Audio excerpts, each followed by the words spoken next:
Este resultado non lle vale ao Pontevedra para ascender a segunda división B. Ten que marcar sí ou sí un gol. E veremos se chegan esta falta que vai a botar Jacobo. 2, 4, 5 xogadores do Pontevedra preparados para o remate. Mais tuvo en Campillo, que tamén se incorporan ao centro.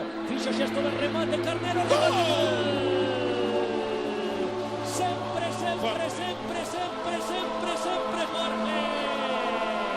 11 do segundo tempo. Marca Jorge Marco Pontevedra. Non falta a súa cita co gol. Acción de balón parado Milucho. Pontevedra 1-0. ¿Cómo se espera Milucho? Está un nuevo camino, ¿no? Adrián Jorge. Primera mitad de 6 o 7 minutos del balón. Jorge, Kevin.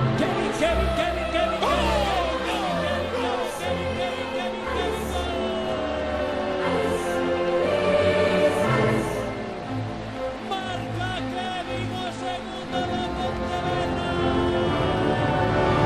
Os xogadores seguros, o que sempre está en que aparece nos planos titulares e nada del segundo do Pontevedra. Que máis cara podía merecer? Pontevedra 2-0, Pontevedra na segunda B. En que momento acaba de marcar? E que significado ten este gol para Lloves?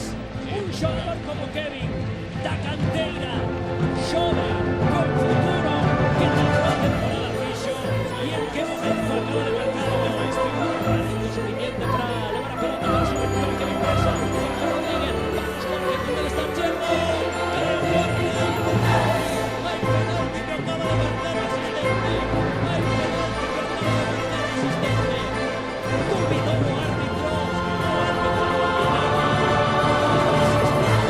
claro, subió un penalti favorable a Pontevedra.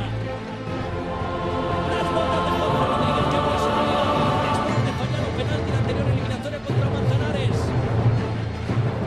El conseguiu o gol contra o Meno da Esperanza contra Manzanares. El abriu o camiño da esperanza diante deste ano e pode tamén pechar a fase de ascenso.